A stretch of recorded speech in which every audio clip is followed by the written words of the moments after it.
सबसे पहले अपना शिव गुरु के चरणों में प्रणाम करतनी, माता पार्वती के चरणों में प्रणाम करतनी, हरिंद्र भैया लीलन दीदी के चरणों में प्रणाम करतनी। हमार प्रणाम के स्वीकार होके।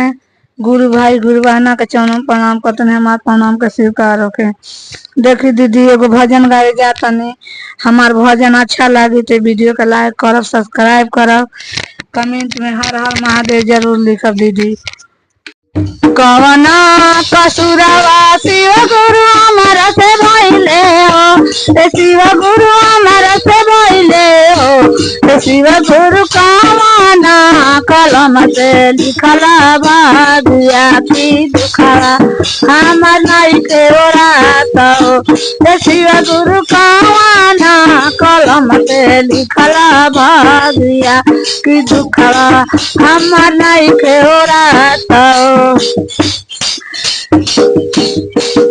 दुख में जनमनी शिव गुरु दुख में फसैनी हो, शिव गुरु दुख में फसैनी हो, शिव गुरु सुख के मारमियो नहीं जाननी की दुखवा हमर नहीं के ओरात हो। शिव गुरु सुख के मारमियो नहीं जाननी की दुखवा हमर नहीं के ओरात हो।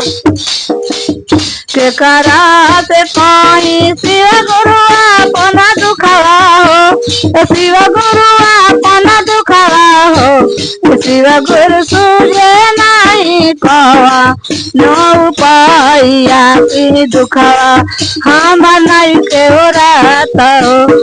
शिव गुरु सूझे नहीं कवा नो पाइया की दुखवा हमर नहीं के ओरात हो। सुखवा में शिव गुरु सतिया संगतिया हो, शिव गुरु सब कोई साथी हो, शिव गुरु दुखवा में कोई ना हमारा की दुखवा हमर नहीं के ओरात हो।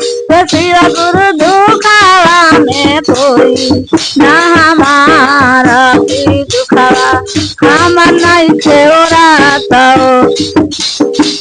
पहिला में दया गुरु जी मांगा तानी हो, शिव गुरु मांगा तानी हो, शिव गुरु दूसरे में चर्चा करी तोहार की दुखवा हमर नहीं